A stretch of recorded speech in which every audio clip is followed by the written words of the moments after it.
8வது வரைக்கும் தான் படித்தோம் என்று கவலையா? 10வது மற்றும் 12ஆம் வகுப்பில் தோல்வி என்று சோர்வா? படித்தும் வாழ்க்கையில் நல்ல சம்பாதிக்க முடியவில்லை என்று விரக்தியா?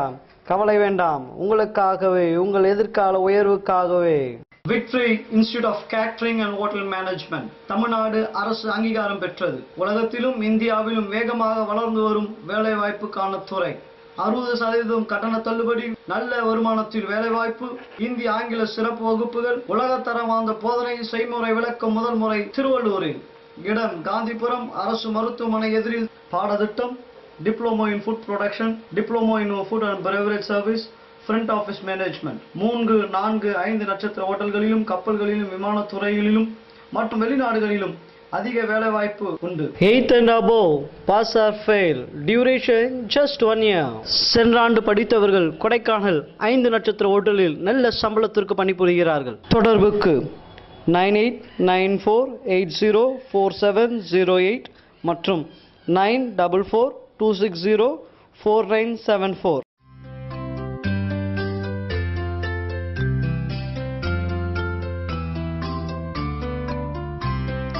A B C D E F G H I J K L M N O P Q R S T U V W X Y and Z.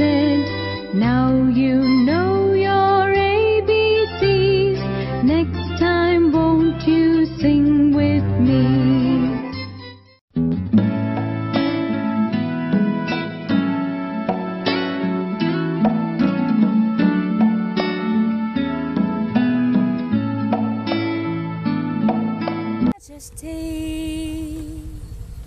Worship His Majesty. Unto Jesus be all glory, power, and praise. Majesty, kingdom, authority flows from His throne unto His Son. His anthem reigns.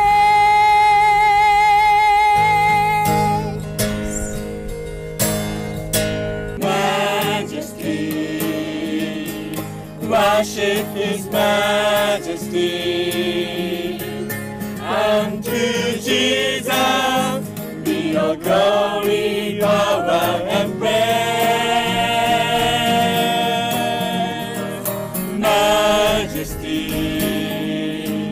kingdom, authority flows from His Son unto His own. Give us some rain. So is up, lift up on high the name of Jesus. Magnify, can glorify God, Jesus the King. Majesty, worship His Majesty. Jesus who died, now glorified, King of all kings. Majesty, worship His Majesty. Unto Jesus be all glory, power, and praise. Majesty, kingdom, authority flow from His Son unto His own. His anthem reigns. So is up, lift up on high the name of Jesus. Magnify and glorify, praise Jesus the King. Majesty, worship His Majesty. Jesus who died, glorified, King of all kings. So exalt, lift up on high the name of Jesus. Magnify and glorify Christ Jesus the King. Majesty, worship His majesty. Jesus who died, now glorified, King of all kings. இந்த காலவேளையிலே உங்களை பார்ப்பது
Hello, thank you for joining us today. I just wanted to thank you for being here, and I want to share with you what God has done in my life through the blood of Jesus Christ. இயேசுவின் இரத்தத்தினாலே ஆண்டவராகிய இயேசு கிறிஸ்து என் வாழ்க்கையிலே செய்ததை உங்கள் மத்தியிலே நான் பகிர்ந்து கொள்ள போகிறேன். இந்த நாளிலே இந்த நிகழ்ச்சியை நீங்கள் பார்க்க வந்து அமர்ந்திருப்பதற்காக நான் நன்றியை தெரிவித்துக் கொள்கிறேன். I want to start off by spending just a little time sharing my testimony and how I got to this place to be here in India. India தேசத்திற்கு நான் எப்படி வந்தேன், என் வாழ்க்கையிலே கடவுள் என்ன செய்தார் என்பதை உங்களுக்கு முதலாவது நான் சொல்ல விரும்புகிறேன். About 10 years ago, I was just living the normal American dream. America தேசத்தின் கனவாகிய ஐஸ்வர்யவானாய் வாழ்ந்தால் போதும் என்ற காரியத்தை தான் 10 வருடத்திற்கு முன்பதாக நான் வாழ்ந்து கொண்டிருந்தேன். By the standards of the United States and the people, I was doing really well. America தேசத்தினுடைய அந்த ஸ்தானங்களும் அங்கே இருக்கிற ஜனங்கள் எதிர்பார்க்கிற எல்லா எதிர்பார்ப்புகளும் உடையவனாய் நான் காணப்பட்டேன். My wife and I, Jill, we both had good jobs. We had a nice house. We had all that we really wanted. என்னுடைய துணைவியார் பேர் ஜில். நானும் அவர்களும் நல்ல வீடு வைத்திருந்தோம், நல்ல கார் இருந்தது, நல்ல வேலை இருந்தது, வேண்டிய எல்லாவற்றையும் உடையவர்களாய் நாங்கள் இருந்தோம்.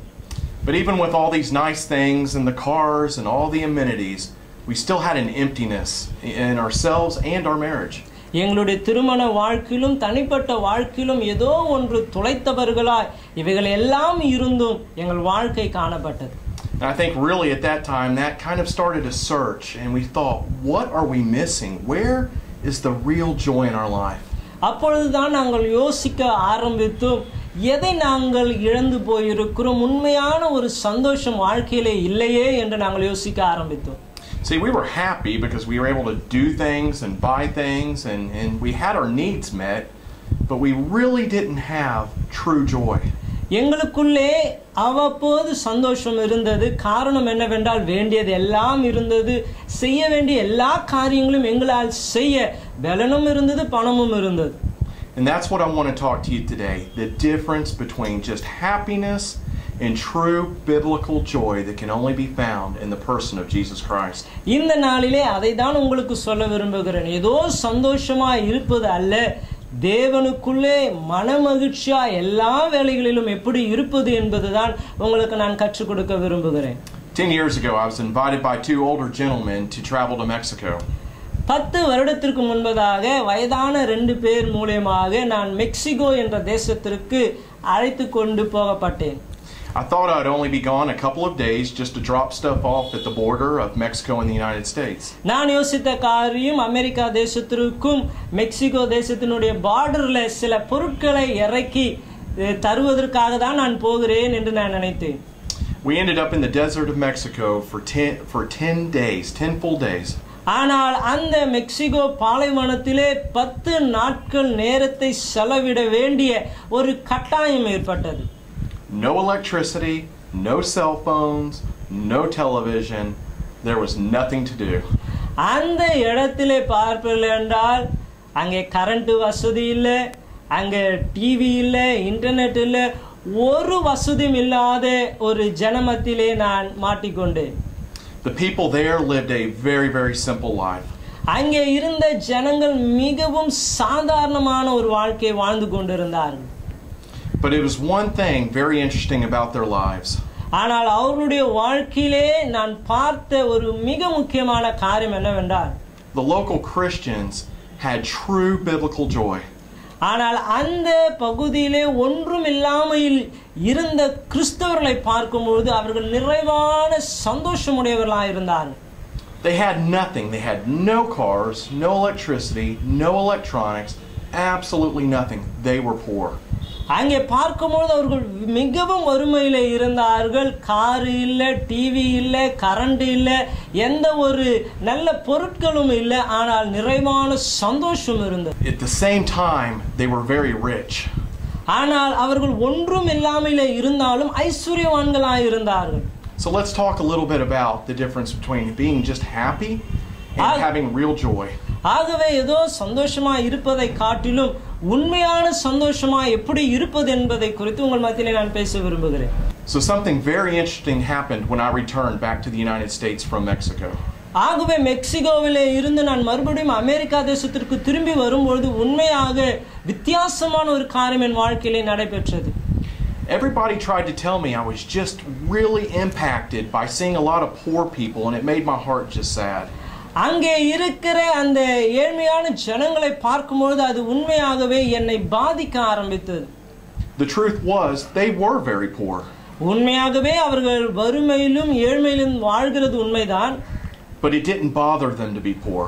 ஆனால் அவர்களுக்கோ ஏழ்மையிலே வாழ்வது கொஞ்சமும் அவர்களை பாதிக்கவில்லை. Although they had nothing material things, they had something that made them very rich.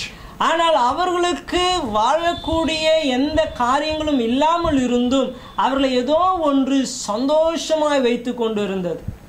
And up until that time, they had a joy that I had never seen in my life. அப்பொழுதுதான் நான் உணர்ந்து கொண்டேன், அவர்களுக்கு இருக்கிற ஏதோ ஒரு சந்தோஷம், மனமகிழ்ச்சி என்னுடைய வாழ்க்கையிலே இல்லையே என்று நான் யோசித்தேன். Let's read from the Bible so I can explain the joy that they had. இந்த வேளையிலே வேதத்திலிருந்து நான் சில காரியங்களை வாசித்து அந்த சந்தோஷம் என்ன என்பதை உங்களுக்கு வெளிப்படுத்த விரும்புகிறேன். Let's read Matthew 7 verses 24 through 28. மத்தேயு 7ஆம் அதிகாரம் 24ஆம் வசனத்திலிருந்து 28ஆம் வசனம் வரைக்கும் வாசிப்போம். Verse 24 says, "Therefore, everyone who hears these words of mine and acts on them may be compared to a wise man who built his house on the rock." ஆகையால் நான் சொல்லிய இந்த வார்த்தைகளை கேட்டு இவைகளின்படி செய்கிறவன் எவனோ அவன் கன்மலையின் மேல் தன் வீட்டை கட்டின புத்தியுள்ள மனுஷனுக்கு ஒப்பிடுவேன். Verse 25 says, "And the rain fell, and the floods came, and the winds blew and slammed against the house, and yet it did not fall, for it had been founded on a rock." பெருமழை சொரிந்து பெருவெள்ளம் வந்து காற்று அடித்து அந்த வீட்டின் மேலே மோதியும் அது அழியவில்லை, ஏனென்றால் அது கன்மலையின் மேல் அஸ்திபாரம் போடப்பட்டிருந்தது. Verse 26 says, "Everyone who hears these words of mine and does not act on them will be like a foolish man who's built his house on the sand." 26ஆம் வசனம், நான் சொல்லிய இந்த வார்த்தைகளை கேட்டு இவைகளின்படி செய்யாதிருக்கிறவன் எவனோ அவன் தன் வீட்டை மணலின் மேல் கட்டின புத்தி இல்லாத மனுஷனுக்கு ஒப்பிடுவேன். Verse 27, "The rain fell and the floods came, and the winds blew and slammed against the house, and it fell, and great was its fall." பெருமழை சொரிந்து பெருவெள்ளம் வந்து காற்று அடித்து அந்த வீட்டின் மேல் மோதின பொழுது அது விழுந்து முழுவதுமாய் அழிந்தது என்றார். 10 years ago, my wife and I were living at a time where our foundation wasn't very solid. ஆனால் 10 வருடத்திற்கு முன்பதாக நானும் என் துணைவியாரும் கிறிஸ்தவர்களாய் இருந்தும் எங்களுடைய அஸ்திபாரம் அது பலன் உள்ளதாய் இல்லாமல் இருந்தது. And so when the problems came, the winds came, the rain, the storms, we would just crumble. ஆகவே ஒவ்வொரு பிரச்சனைகளும் தேவைகளும் கஷ்டங்களும் வரும்பொழுது எங்களாலே அதில் சந்தோஷமாய் நிலை நிற்க முடியாமல் நாங்கள் விழுந்து போனோம், துக்கத்திலே காணப்பட்டோம்.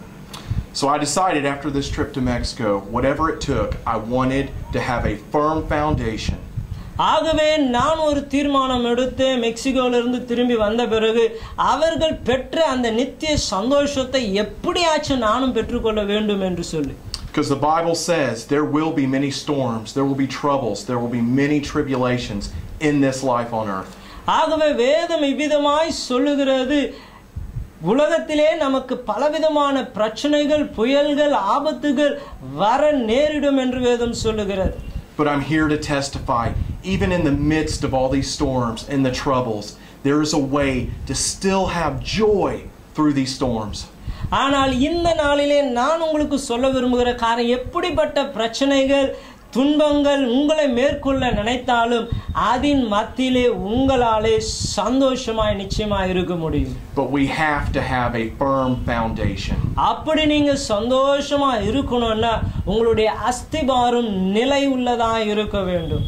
It's interesting in verse 24, it says, "Therefore anyone who hears these words of mine and acts on them may be compared to a wise man who built his house on the rock."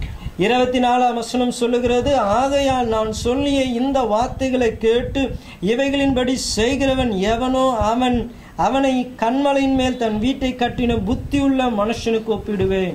Everybody knows you can't build a 10-story building on sand. எல்லாருக்கும் தெரியும், ஒரு 10 அடுக்கு மாடியை மணலின் மேலே கட்ட முடியாது. If you want that building to stand, it has to be on rocks. அந்த வீடு நிலை நிற்க வேண்டும் என்றால் நல்ல அஸ்திபாரம் அதற்கு நிச்சயம் அவசியம். The rock the Bible refers to is Jesus Christ. இங்கே வேதத்திலே சொல்லப்படுகிற அந்த கன்மலை அது தேவனை இயேசுவை குறிக்கிறதா இருக்கிறது. The rock that the Bible speaks of is not a physical rock, it's the person of Jesus Christ. இங்கே வேதம் சொல்லுகிற அந்த கற்பாறை ஏதோ நாம் பார்க்கிற ஒரு பாறையை குறிப்பிடவில்லை, அது ஆண்டவராகிய இயேசுவை குறிப்பிடுகிற ஒன்றாய் இருக்கிறது.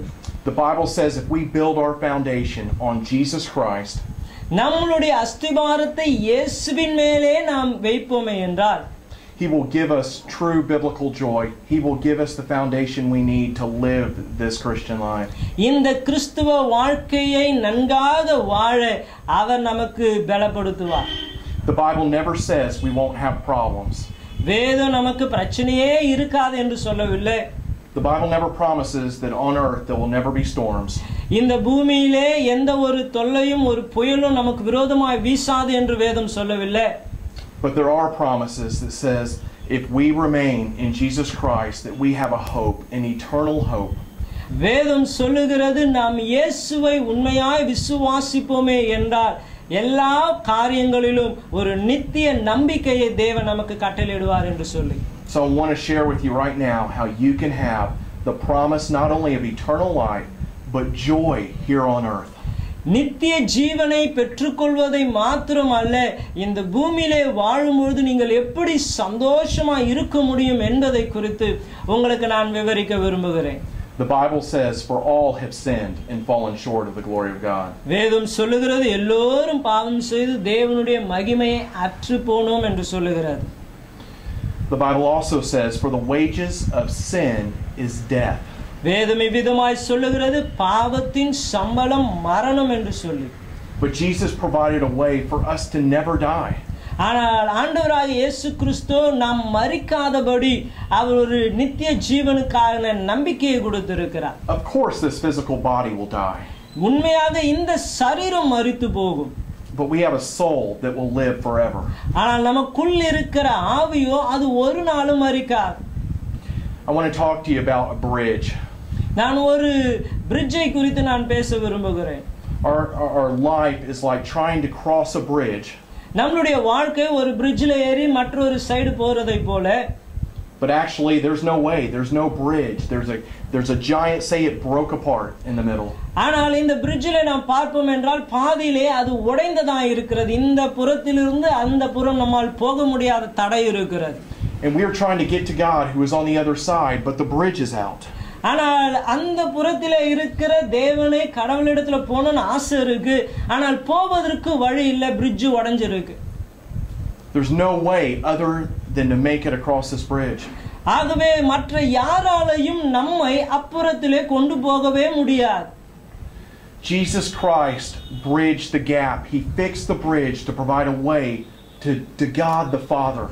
ஆனால் ஆண்டவராகிய இயேசு கிறிஸ்துவோ உடைந்து போன அந்த பிரிட்ஜை சரி செய்து நம்மை அக்கறைக்கு அவர் கொண்டு போனார். So how did he do that? அவர் அதை எப்படி செய்தார்?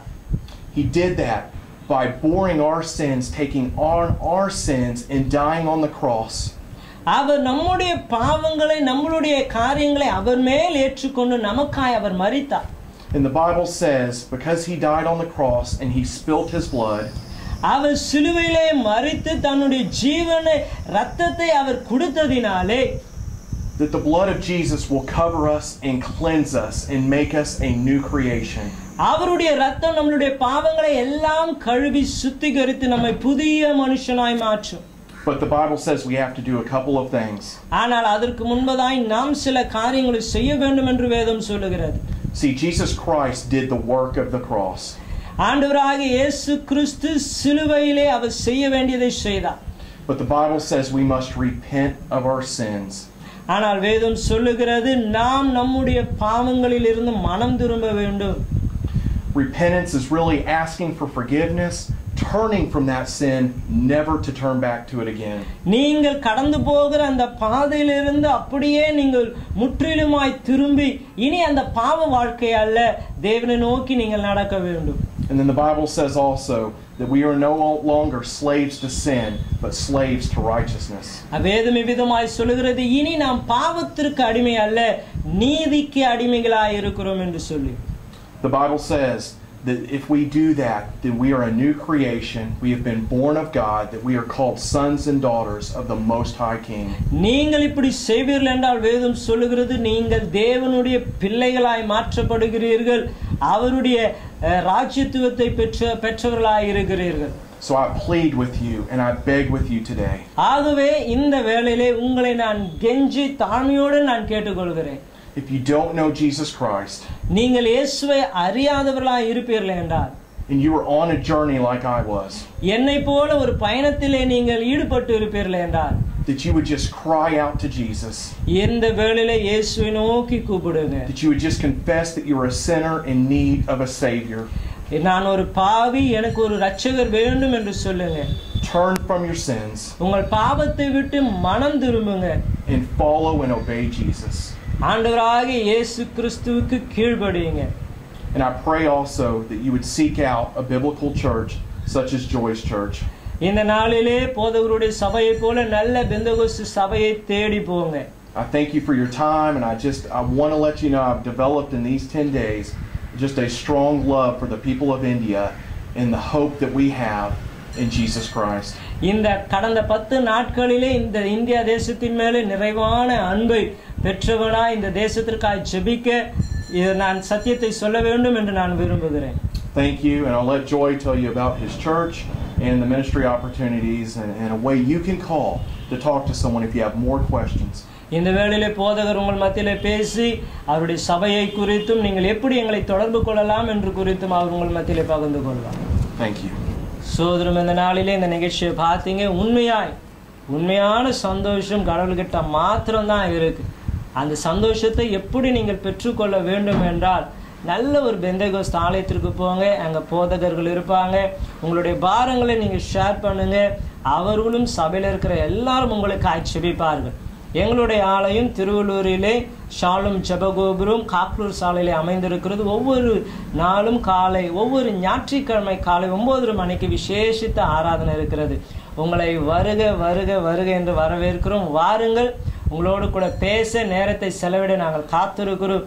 நிச்சயமாய் கர்த்தர் உங்களை ஆசீர்வதிப்பார். ஆமென்.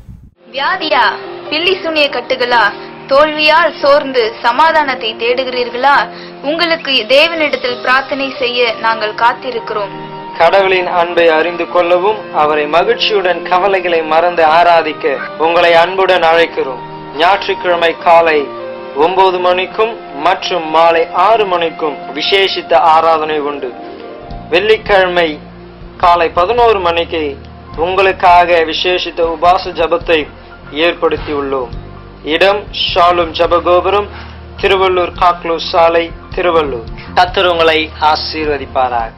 8வது வரைக்கும் தான் படித்தோம் என்று கவலையா? 10வது மற்றும் 12ஆம் வகுப்பில் தோல்வி என்று சோர்வா? படித்தும் வாழ்க்கையில் நல்ல சம்பாதிக்க முடியவில்லை என்று விரக்தியா? கவலை வேண்டாம், உங்களுக்காகவே, உங்கள் எதிர்கால உயர்வுக்காகவே Victory Institute of Catering and Hotel Management Tamil Nadu அரசு அங்கீகாரம் பெற்றது. உலகத்திலும் இந்தியாவிலும் வேகமாக வளர்ந்து வரும் வேலை வாய்ப்புக்கான துறை. 60% கட்டண தள்ளுபடி, நல்ல வருமானத்தில் வேலைவாய்ப்பு, இந்தி ஆங்கில சிறப்பு வகுப்புகள், உலகத்தரம் வாய்ந்த போதனை செய்முறை விளக்கம் முதல் முறை திருவள்ளூரில். இடம் காந்திபுரம் அரசு மருத்துவமனை எதிரில். பாடத்திட்டம் diploma in food production, diploma in food and beverage service, front office management. 3, 4, 5 நட்சத்திர ஹோட்டல்களிலும் கப்பல்களிலும் விமானத்துறைகளிலும் மற்றும் வெளிநாடுகளிலும் அதிக வேலை வாய்ப்பு உண்டு. 8th and above pass or fail, duration just 1 year. சென்ற ஆண்டு படித்தவர்கள் கொடைக்கானல் 5 நட்சத்திர ஹோட்டலில் நல்ல சம்பளத்திற்கு பணிபுரிகிறார்கள். தொடர்புக்கு 9894804708 மற்றும் 9442604974.